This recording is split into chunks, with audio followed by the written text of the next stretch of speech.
He's a comedian. He's a funny guy. He's been on before. Very responsible. So I hope everything's fine. He might be stuck in the subway at some point. Or stuck with tourists. Matt, at some point we think he might join us, or we don't know. I think so. Matt's like the producers. We don't know. So if you are a Sikh comedian, he's Sikh. But the real term, actually, Nida, we call them Sikhs. I know. I always say Sikh too, but it's Sikh. I know. But when I tell people Sikh, they think physical ailment. Right. They go, "Oh, your friend's sick." I go, "No, he's a Sikh." So I got to say Sikh, but Sikh is the way they call themselves. But it's crazy because even growing up, like my parents would say Sikh as well too, and they're from Pakistan, South Asia, so you would think they would know. But so that's why we learned that as well too, is Sikh. But I guess we've been wrong all this time. Well, he's on his way up here, so we'll have to ask him his view as well, and I kind of know his answer being a comedian. There's an outrage by the right. Because the snowflakes on the right have never heard a curse word. And how dare you curse about our beloved Emperor Donald Trump? Off with your tongue. Here is Rashida Tlaib, a congresswoman from Michigan. We'll play the clip. What I like is we're playing it with a little bit more context, too. Because on the news, they're just playing her cursing, like just random. Right. It actually built to something. You can almost hear emotion in her voice, frankly. And the words she chose could have been any words. What they really were was an expression of emotion. So let's hear clip number 1. People love you and you win. Woo! And when your son looks at you and says, "Mama, look, you won," bullies don't win. And I said, "Baby, they don't, because we're going to go in there, we're going to impeach the motherfucker." So I can listen to that over and over. How upset and offended are you? Oh my God. Oh my God, the horror. It's funny because I tweeted this morning, I was like, oh my God, Muslim women curse, breaking news, right?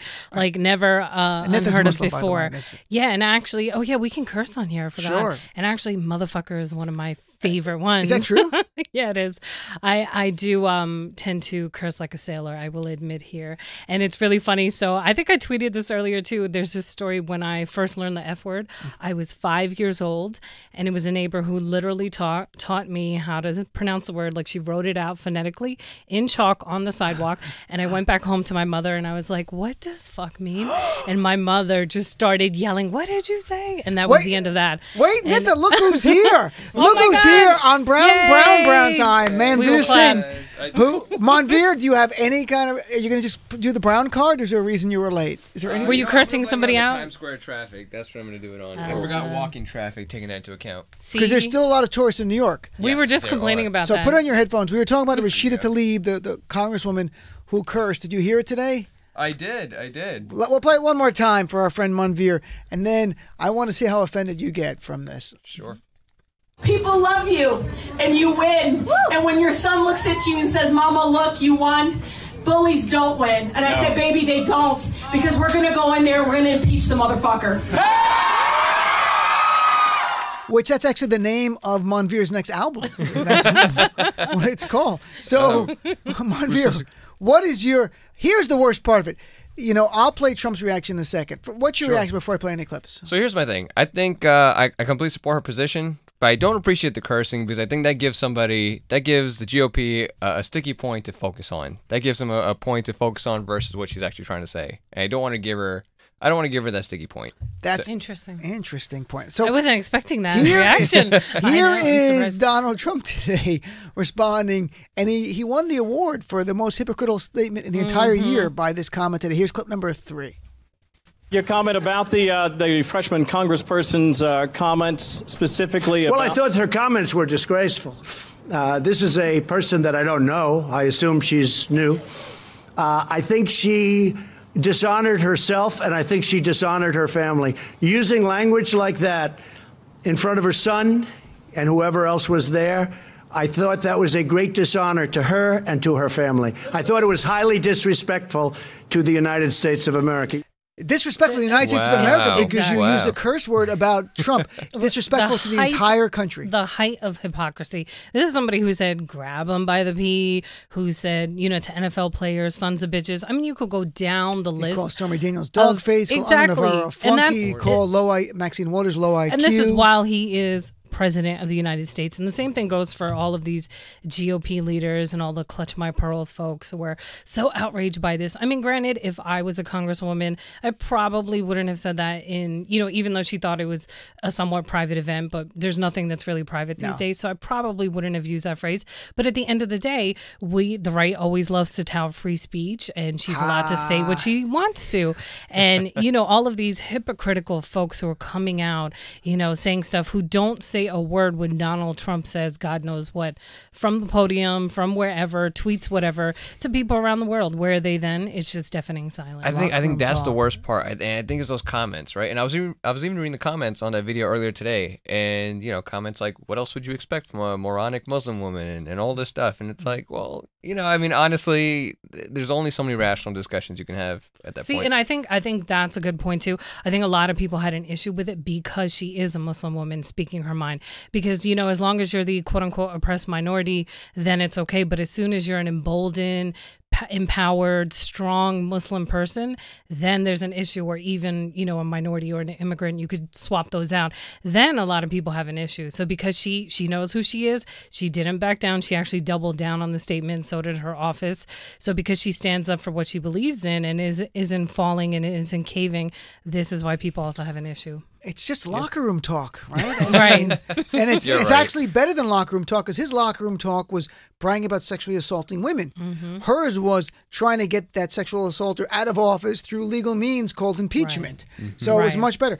Let's talk about, in a way, the new Democratic House is remarkable in its diversity in terms of women, African Americans, Native Americans, 2 Muslim American women, the first African American women ever elected from New England, 2 of them, from Connecticut and from Massachusetts. It's remarkable to see what happened when not a Sikh congressperson yet. Has there ever been? Not yet, not that I know of. If someone were elected who was Sikh, what would it mean to you? I think it'd mean the world to me. We already have a couple people in government already, even the mayor of Hoboken. So we do have a couple Attorney General in New Jersey? Right, Attorney General. So we already do have a couple people in government, so it's always great to see. I mean, especially in my lifetime, I wasn't sure if I was ever going to see that. So, yeah, I mean, it just kind of validates the struggle that we're having with all the divisive rhetoric that we're seeing in the country, being able to see the equality between men, women, different religions, being able to hold a position in the government. I think it's, there's no really words to express how good that makes someone feel. And for people that might be like, oh, I think I know what a Sikh is, or a Sikh as you call it. Right. They wear a turban and they have a beard. And, one Sikh was killed after 9/11 in Arizona, and many have been attacked because they've been thought of by these bigots as being Muslim. Your faith is not at all tied to Islam in any way whatsoever. But because bin Laden had a beard and a turban, many assume that when they see Sikhs. Yeah, there were, after 9/11, there were many. There were actually more than one that was killed, I believe, because I remember at the time I was working for a local paper in New Jersey, and I interviewed the family of one of the guys who was killed, I think in Texas, but his family was in New Jersey. So there were a lot of people because, again, they, out of ignorance, not knowing the difference between religions, or just putting everybody under the banner of the other, had all kinds of attacks against them. And can you please correct us for the record? Because we were debating, is it pronounced Sikh or Sikh? Sikh. Okay, right. He taught me. It's Sikh. Okay. Yep, it's Sikh. But when I say I have a Sikh comedian coming on, go, what's wrong with him? People think he's great. Like, oh yeah, really cough dope. a lot. I'm like, no, that's. So I got. In fact, at reception, I went out looking for you. I told the receptionist, he's going to stand out. He's sick. Oh, and she looked at me like, he's sick. Because she's going to be like, she's going to be coughing a lot. No, he's not going to be coughing. I would have applauded. you for coming out and pronouncing it that way. Because, no, but I think people who are not from a minority community don't realize how important it is to our respective communities. To see someone who looks like you or prays like you. Right. Representation, it means a lot. Because if you're white, pre 9/11, when I was white, that was not an issue I cared about whatsoever. Yeah. Really? Since that, because it was not. First of all, there were not many Arabs doing anything, so it wasn't like we weren't in the news much here or there. That's interesting. That's interesting because I've always cared about it. Well, you've always been brown and Muslim, right? And a journalist. I grew up in Jersey, where I was an Italian white guy, and no one made a big deal. It was after 9/11 that I began to embrace my heritage more. I always knew I was Arab. I had my cousins over and everything. It wasn't like I never denied it, but it wasn't no one ever said Dino Bidal, the Arab guy. They would have thought like Italian guy or Jersey guy or something like that.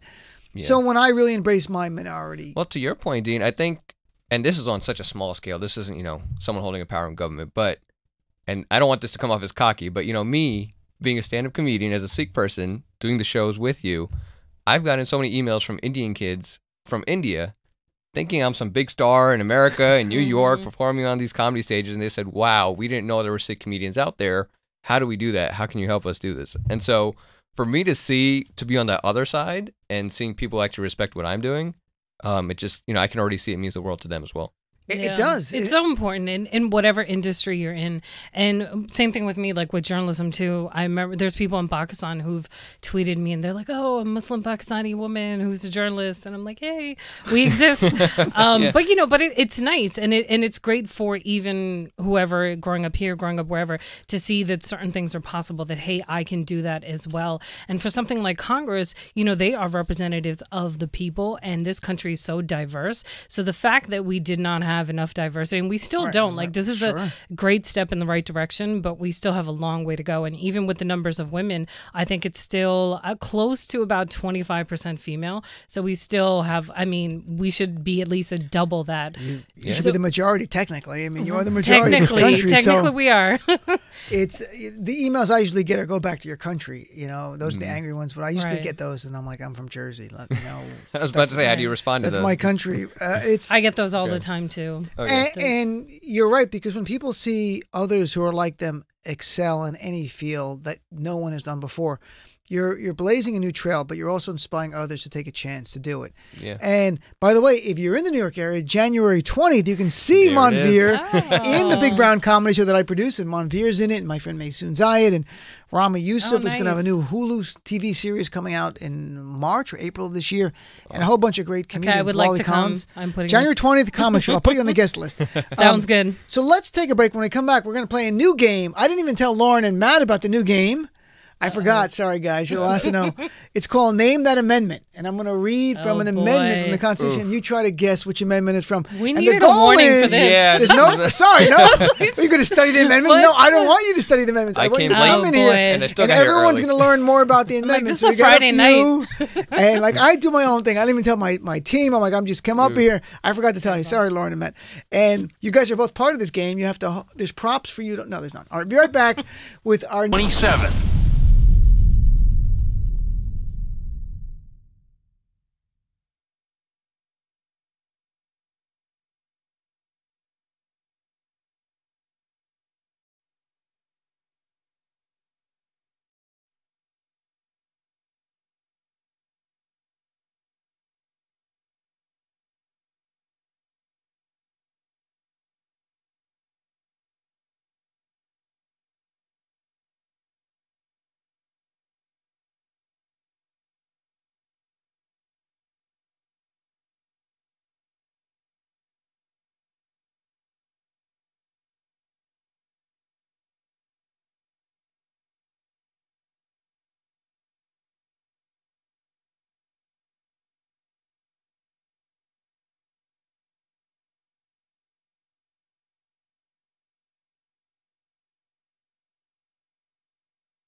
Your entire week's exhausting news broken down in one hilarious hour.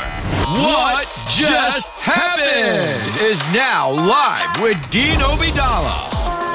And welcome back, Dean Obeidallah Show. We're live Friday, January 4th. It's our weekly segment, What Just Happened. And by the way, I was just talking in the break, our Big Brown comedy show on January 20th, making her New York City debut and a big show, although she's done shows before, is our own Nina, who used to work on this show. And it's the first time we'll have a female Muslim comic who wears a hijab in our show, although a few years ago I had one in another show I produced, but there's not really too many. So if you want to see, it's January 20th in New York at the comic strip on the Upper East Side. It's not an expensive show or anything. It's a fun show. It'll be a great lineup. So let's play our new game. We have no sound effect for it. You guys have any kind of sound effect you can make up for it? I'm scared of this game. Name that amendment. No, Matt's got a comment. It's called, Matt, has anything? Any kind of music?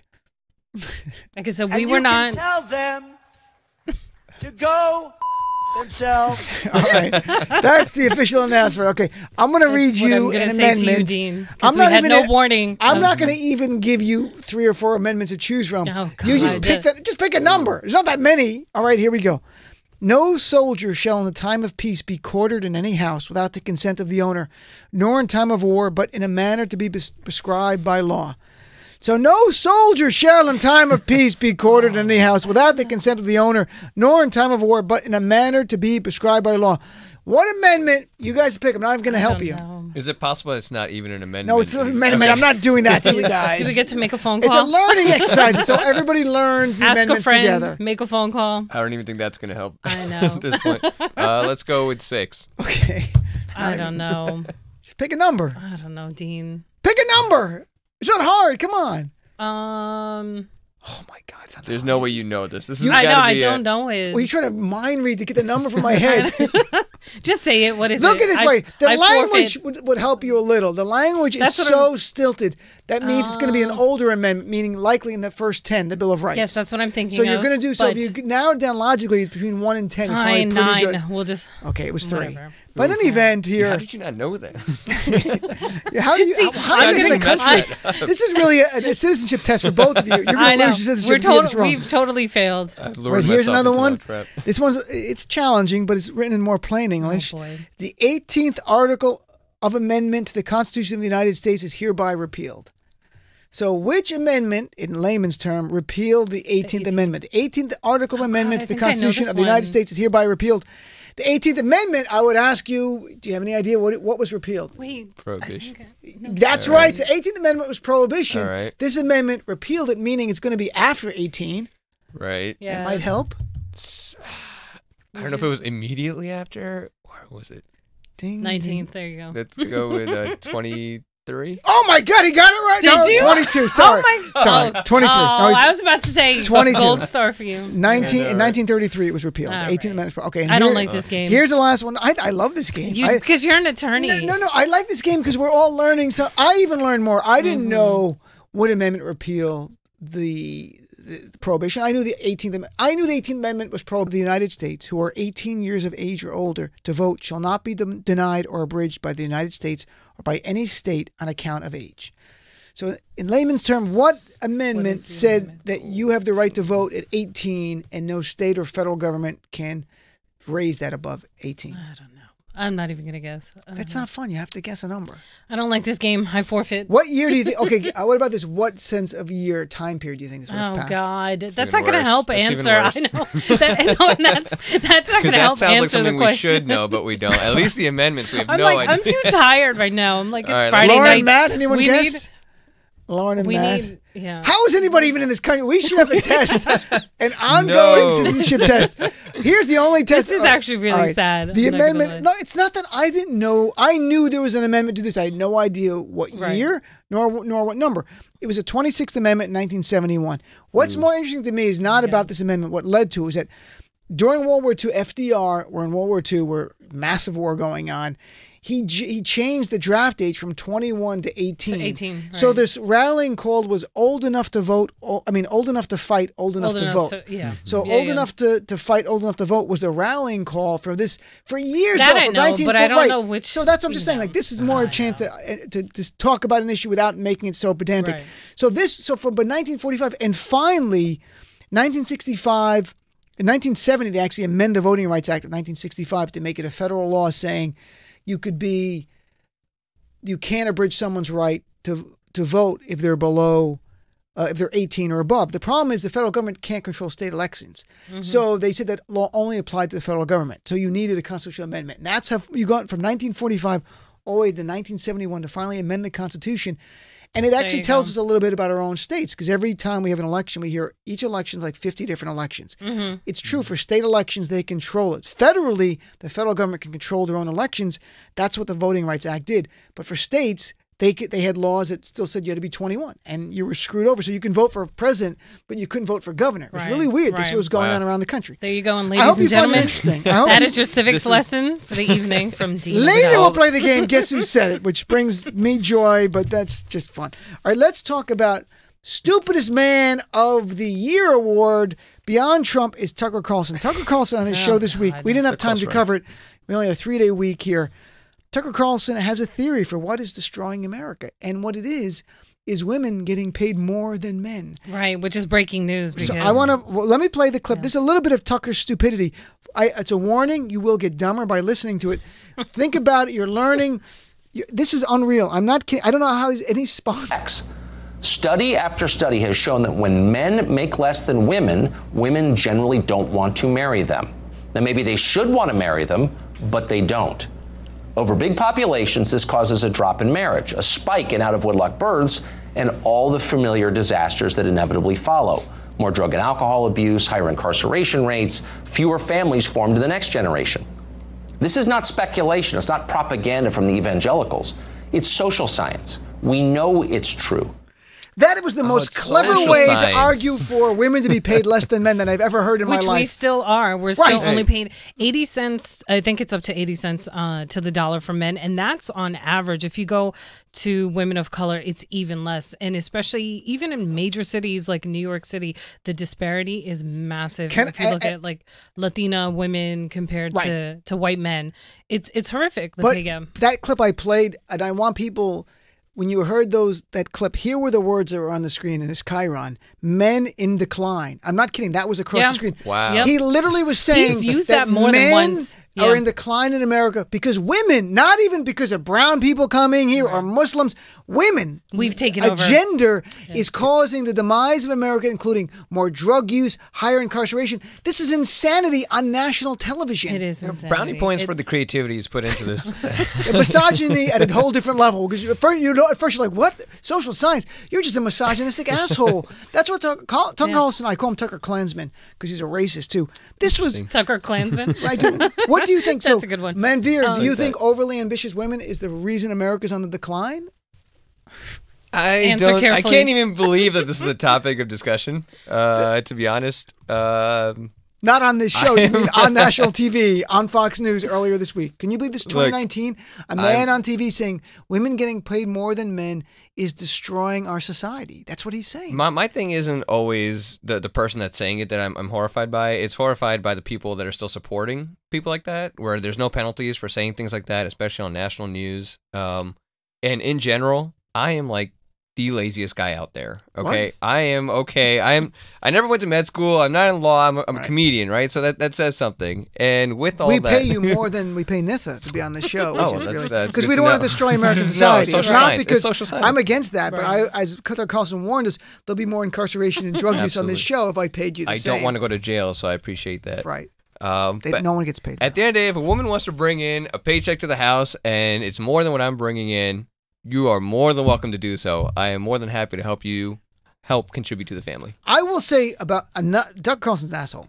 I will say that in their relationships out there, I'm sure people hear that in a scenario where, say, a guy is unemployed for a period of time and a woman is working and working Which really hard. A lot. Right. That sometimes that can affect the dynamics of that relationship, not society in general. I mean, I did have one relationship years ago where we lived together And I went from being a lawyer making really good money to making $10 an hour being a page. And she had a job in a corporate world and was on the corporate ladder working really hard. And it caused great resentment, not from me to her. It wasn't like that because I'm like you. I'm like, this is great. You make some, and it wasn't like I didn't want to work. I wanted to work hard, but I wanted to change careers and go into TV. It wasn't like I was being lazy. I didn't know you were a page. I was a page. I was almost a page. Oh, it was great. I loved the page program, and then I worked at SNL and used my law background there a little bit. But you did tell me. Okay. But in any event, it caused great strife in our relationship. It had no impact on the neighbors. There was no spike in crime or drug use around the neighborhood. I mean, did you go to jail? It's utter nonsense.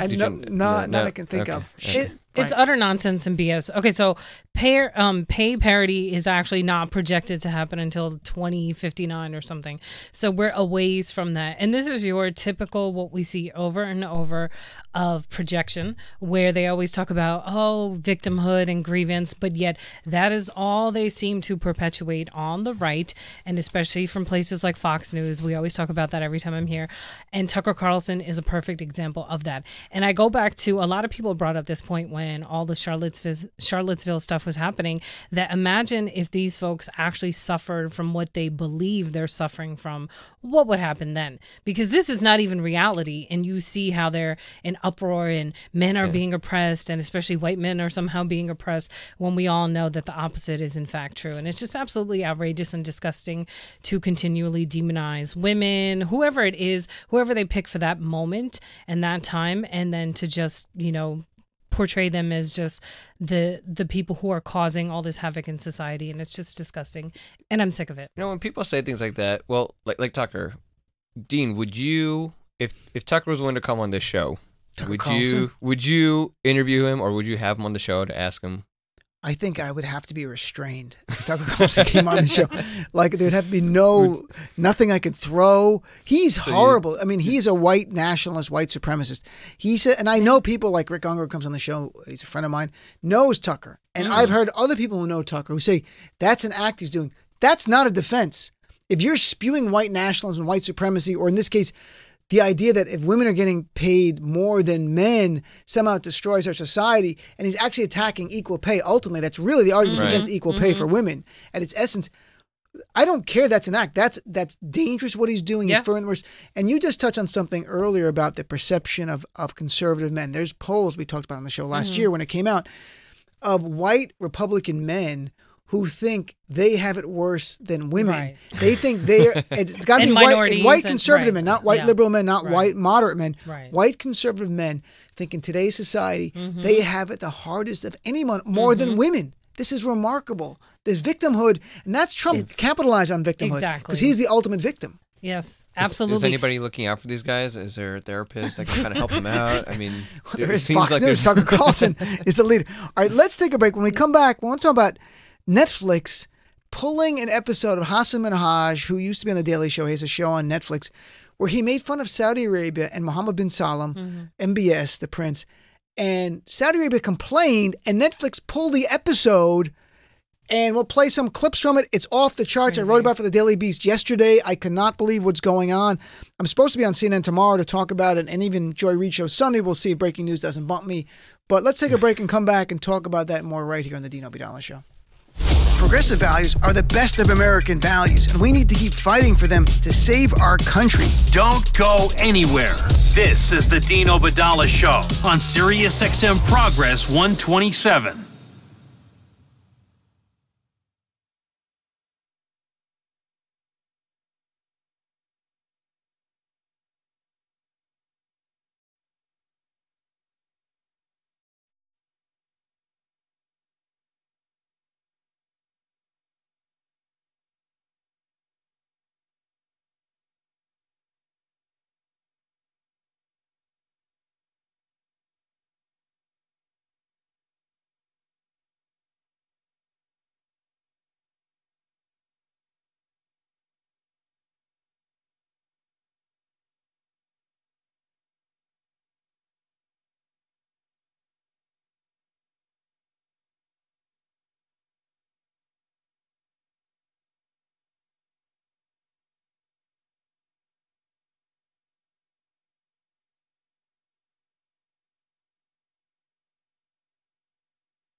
You're listening to What Just Happened with everyone's favorite host, Dean Obidala. And welcome back, Dean Obidala Show. We're live right here, January 4th.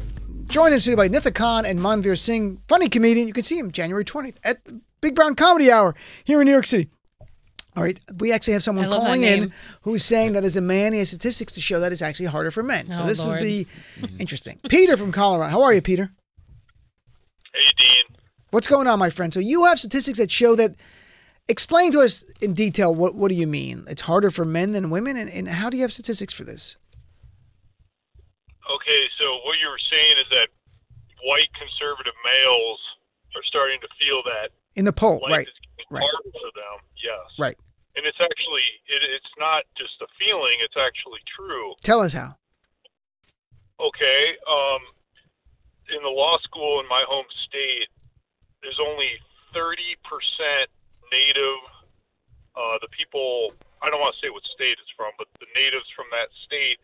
And there's 70%, mostly minorities and women, are imported from other regions, including all over the world. Imported is like they're good. I mean, that's an interesting word, yeah, as opposed to flying on their own free will. Well, deliberately imported to provide a diversity experience. So they apply and they're accepted, and you're saying the school accepts people to have more diversity. Right. Not only do they accept them, but they also offer them full ride scholarships when financially they don't even need it. I talked to one Hispanic male from San Francisco who got a complete full ride scholarship. And so when I quizzed him, I said, well, do you have a hardship? He said, no, my family's upper middle class in San Francisco. I said, well, you must be a straight A student then. He said, no, I'm actually about a 3-point, just kind of average. I said, you must have got a grade on the LSAT. No, just kind of an average. I said, wow, that's really fantastic then. Well, that's up to the school. I mean, that's Peter, I can't argue because I have no idea. I'm not doubting what you're saying, but I have no idea what the school is doing and why their policy. We're talking though in greater society. I mean, the idea that somehow conservative white men have it harder than women. That was the big, not people of color, but even harder than women to me was stunning. When women are not paid equally, that 3 women die every day by domestic violence, and the list goes on. Nitha's a woman. You tell us. Yes, I am. Last time I checked, I am. And also, just to the larger, if he's talking about the larger issue, it's the fact that institutions and places may be trying to rectify years and history of discrimination and racism and gender bias. And that is then perceived by people in the mainstream as somehow giving preference when it's actually fixing a wrong from the past. And I think that's where the issue is. And this is why people, what's the gentleman's name? I can't see his name. That's why folks like Peter may feel that way when in fact it's trying to correct wrongs from the past. Perhaps. I mean, and it's about perception. I mean, Peter's perception is the reality, just like others in that poll. When you look at Fortune 500 companies now, there's about 21 women out of the 500 that are not men, and almost exclusively white men. That's way overrepresented based on statistics. We just talked about, the Congress being so, the highest number of women, and it's still less than 25% of women. And as I mentioned, the pay gap, it's not going to be till 2059. And then, of course, the disparity is much bigger for women of color versus white men. Right. And you go through any industry, whether it's, the boardrooms, whether it's who's behind the scenes, like I can talk about for journalism, as executives, as producers, as editors, like you name it, the top tier positions, and even folks who get jobs as journalists, as political pundits, it's still predominantly men. So the disparity between men and women is very real and exists till this day in every single industry across the board. All right, Peter, we don't have much time, but thank you for the call. It's interesting, what's going on in that law school. I can't counter it. It might exactly be, the way Peter's saying. I don't doubt it. That's his perception of it. But in reality, folks, regardless of the real world statistics, polls show there are white men who feel they're being discriminated against, and Trump played into that. And that's partly how he won. That's what he wrote into so we cannot. It's denying someone's reality is a losing proposition. Your reality is the way you deny. I can give you all statistics in the world to say your perception's wrong. you're not going to change your perception. But see, I know that. but fundamentally, that's what it is. It's that people of color, that women, that so many marginalized groups did not have a voice in certain areas and were not represented. And now that they are having more of a voice and are being seen more, suddenly that's why folks like Peter feel that they're somehow being oppressed when in reality that is not happening. Well, Manvir. I just want to echo what Nida's saying as well, because it's the same thing, right? I mean, even now when there's a position where, you know, even if I get on stage as a comedian, as a Sikh person, a white person will come to me, well, I don't even get why they put you up there when there's so many white people out here. Why do we have Sikh people representing people in comedy? Like, stick to finance, stick to law, stick to whatever. Wow. So I've gotten those type of reactions, so I can see exactly where you're coming from. It's remarkable. All right, let's talk about, it's a little lighter, but it's serious. I mean, the content is lighter, but the reality of it is not at all. Netflix pulled an episode, and I'm not sure if people know this show. It's relatively new, the Patriot Act with Hassan Minhaj. Hassan, he was the comedian 2 years ago at the White House Correspondents' Center. Not last year with Michelle Wolf, the year before.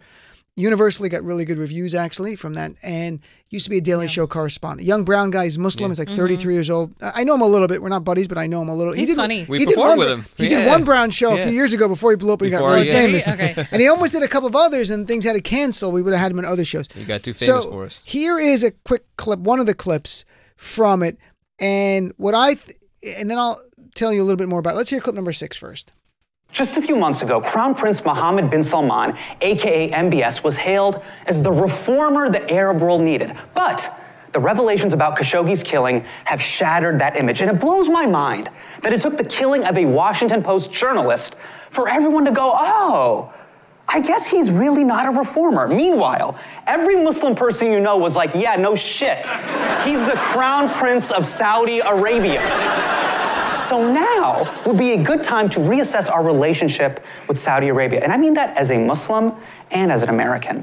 And in his monologue, and I'll play another clip in a minute, he referenced several times as a Muslim how upset he was with Saudi Arabia. And keep in mind, Saudi in the last few months have gotten crushed with negative coverage because of their involvement in the killing Jamal Khashoggi. I think what upset them so much is the fact that he is Muslim, identified as a Muslim, and telling fellow Muslims, Saudi doesn't represent our values because and it's not disputed, folks. It's undisputed. Netflix pulled it. They admitted because Saudi made a request to them. And Saudi claimed it violated their anti-cyber crime laws. It's a comedy show because it somehow affected values. And Netflix said, we strongly support artistic freedom worldwide and only removed this episode in Saudi after we received a valid legal request. Netflix should have added LOL at the end of it, like artistic freedom. So what is your reaction to hearing, in the wake of killing Jamal Khashoggi, they just pulled this, to pull something because Saudi wants it pulled, even though it's only affecting Saudi. Netflix is an American company based in California. I think it's absolutely horrifically wrong. What do you? It is. You're a Muslim too. I haven't seen the Netflix special yet. I still have to find him to watch it. But you made a great point in your piece about that because Hassan is Muslim, that's why they specifically had an issue. Because I noticed they even go after, Muslim pundits and journalists anytime they talk about Saudi Arabia, because it adds another dimension and another dynamic to it. Because obviously, as you said in your piece, you articulated very well that we turn towards Mecca. Or I think Hassan said this too. He said it. That we turn towards Mecca when we pray and whatnot, and that is a central fixture in the religion. But at the end of the day, what is preached in the religion and what is practiced by the kingdom is very different and in stark contrast to what the fundamentals of the religion are. So I think it was ridiculous for Netflix to do this, and it's the same way to give in to that pressure. It's the same way that you're seeing President Sisi now in Egypt is trying to have CBS, and they said trying no. to have them pull the interview because they didn't like it, and they said no. So good on them for that, but Netflix should be ashamed. Here, and before you respond, Manvir, I want to play that quick clip of Hassan's, a short clip talking about Saudi Arabia, again, as a Muslim. And I think that's, and folks, we didn't cover it on the show, but Saudi and some of the Emirates attacked Rashida Tlaib and Ilhan Omar, and even Linda Sarsour recently saying that they're part of the Muslim Brotherhood and all this stuff, because they are threatened by Muslims getting involved more and more in democracy. So the split between the Muslim American community and some of the other countries is becoming more and more visible. And I think it's important because I used to say it all the time that Saudi Arabia doesn't represent me. might have the same Quran, but their practice of Islam is far different than generally mainstream Muslims. Right. And a lot of other Muslim countries too. Because growing up, I always had to tell people that, no, that's not what it's like in Pakistan. That's not what it's like, elsewhere. It's practiced very different. And unfortunately, most people just have that one-dimensional, stereotypical view that what Saudi Arabia is what Muslims around the world do. So let's play clip number 8, and then we'll have Manvir respond here. Our relationship with Saudi Arabia has always been a complete mindfuck for me. As Muslims, we have to pray towards Mecca. We make pilgrimage to Mecca. We access God through Saudi Arabia, a country that I feel does not represent our values. But Hassan, there are a lot of things people are conflicted about. Look at Amazon. Amazon's messed up. Yeah, I don't pray towards Seattle, okay? Saudi Arabia is only 2% of the entire Muslim population. But whenever Saudi does something wrong, Muslims around the world have to live with the consequences. Right? Hey, don't chop off my hand, Saudi style. And that's such a great, as a Muslim, I mean, that's something like when they didn't let women drive. They're like, you Muslims won't let women drive. It was one Muslim country out of 55 Muslim majority countries. That's what I mean. And and so we had to answer for Saudi's Wahhabist right-wing ridiculousness that wasn't based in reality, it wasn't based in religion, it was based in controlling women. So Manvir, I mean, you're a minority faith as well. When you hear this kind of stuff, Hassan and what he was doing and Saudi banning that episode, what's your reaction? I mean, for one, I'm not going to take any stand-up gigs in Saudi Arabia, unless they pay me a lot. No, but it's just another example of freedom of speech being limited, artists being able to be able to speak freely on their craft. So it's unfortunate, and I wasn't expecting a company like Netflix, an American company, to actually listen and give in. So that part was surprising as well. So the fact that a company like Netflix is giving, it's kind of scary to kind of see what other companies are willing to give in the future on what comedians are talking about. Well, and these are comedians, not, It's about profits. Yeah. And as I noticed in my note in my article, if anyone's interested, it's on facebook.com/DeanOfRadio, or I tweeted out at Dino Bidala, that I performed comedy in Saudi Arabia. You cannot make fun of it. Yes, I have. 4 different shows over 2 different trips. One with Gabriel Iglesias. We did a bunch of shows there. Oh, nice. But we did a lot across the Middle East. And generally in the Middle East, the rule is you can't make fun of the leader of the country you're in. And it's one thing criticizing the leaders. Your life could be in peril in these countries. But making people laugh at these leaders is really upsetting. It scares people, those people who want to be feared, it scares to be laughed at. The same way as I note in my article, Donald Trump does not want to be laughed at. A man who called for Saturday Night Live to be canceled, who went after Samantha Bee, who called for the White House Correspondents Association to change their format and get rid of a comedian, and they gave in, even though they deny it. They didn't. As a comedian, that's absolutely wrong. But these dictators or wannabe strongmen understand laughing at them is the worst thing. They do not want to be laughed at. That dinner's going to be so boring this year. It's going to be historian. It'll be fine. It'll be like my Name That Amendment game. It'll be like that. Just 40 minutes of guess what amendment is this one? No, nothing will be as boring as that. Oh, sure. All right, hey, let's do a quick thing here. Our other game that Lauren and Matt did a great job. Matt put this together. We have a little announce there. Now, it's time for America's newest game show sensation. Guess who said it? We'll do the game, then we'll take a break, Lauren. This one then is we'll play more fun. A new game I created that I didn't tell you two about either. No, I don't know. God. All right. And I have a whole new show I forgot to tell you guys about. It's on 11 p.m. Okay, here's a quote. I'll give you the people you can guess from here. Okay. The wall. It's regarding the wall. If he gives in now, that's the end of 2019 in terms of being an effective president. That's probably the end of his presidency. A, was it Tucker Klansman? B, Lindsey Graham? C, Rachel Maddow? D, Chuck Schumer? Who was the second one? Sorry. Lindsey Graham. Graham. Sure, let's go with Graham. All right. We're going to skip 2 because we did the whole segment that was on 2. We'll go to 3 here. I think the reason that the wall doesn't do well and border security does well is that the president has failed to talk about it. Was that A, Lindsey Graham, B, Karl Rove, C, Sean Hannity, D, Congressman Kevin McCarthy? It's a little harder than that. I'm going to follow Nida on this. Can you say the options? I think the reason, the password is, that I think the reason that the wall doesn't do well and border security does well is that the president has failed to talk about it. A, Lindsey Graham, B, Karl Rove, C, Sean Hannity, D, Congressman Kevin McCarthy. I think McCarthy, but it could have been Karl Rove too. You can't guess 2. All right, There's McCarthy. 4. I mean, McCarthy. Wrong. Damn. Was it Rove? Damn it. With Karl Rove. All right. The president either doesn't know what he's talking about or doesn't want to know what he's talking about. There's no way that the money from a trade agreement makes a profit that goes to pay for a wall. A. Chuck Schumer, B. Alexandria Ocasio-Cortez, C. Nancy Pelosi, D. Almost everyone in America. D. Almost everyone in America. True, but there's someone else more. A. Schumer. Schumer. That was wrong. No. That was wrong. You guess Schumer? Yeah, Schumer. Nancy Sure. Pelosi. Wrong. Okay, who said impeach the motherfucker? Who? Oh, we already know. Oh, look, Our first Zerlina. Or misled. Zerlina's on TV right now. Um, All right, let's Miss go to. We Rashida. have. All right, let me decide. We have no time for the last one. All right, let's take a quick break. Come right back with more of the Dino Bidala Show. Dean Obadala Show on Sirius XM Progress 127.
You're listening to What Just Happened with everyone's favorite host, Dino Bidala. Everyone's favorite host, according to the script that I wrote for the announcer there.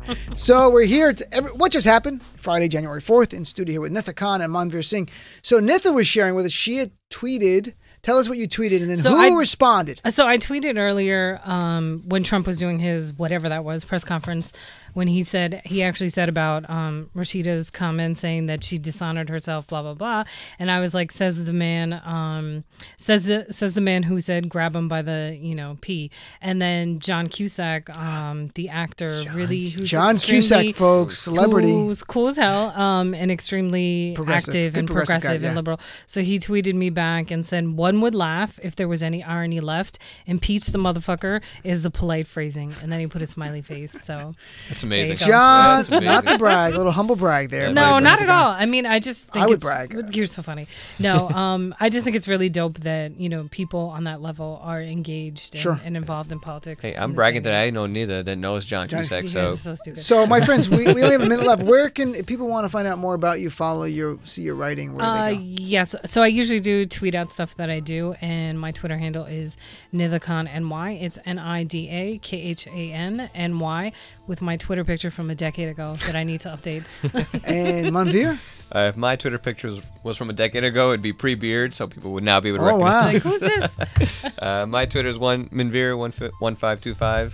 You can also follow me on my Manvir Singh comedian Facebook page. Check and also my Manvir YouTube. Singh, SINGH. And again, January 20th in New York City, we'll be in the show together with our friend Maysoon Zayed and I will be Nina there. and others at the comic strip here in Manhattan. Thanks for tuning in. Have a great weekend. Be back tomorrow. Be back next week. Be back on Monday. Sorry. Have a great weekend, everyone.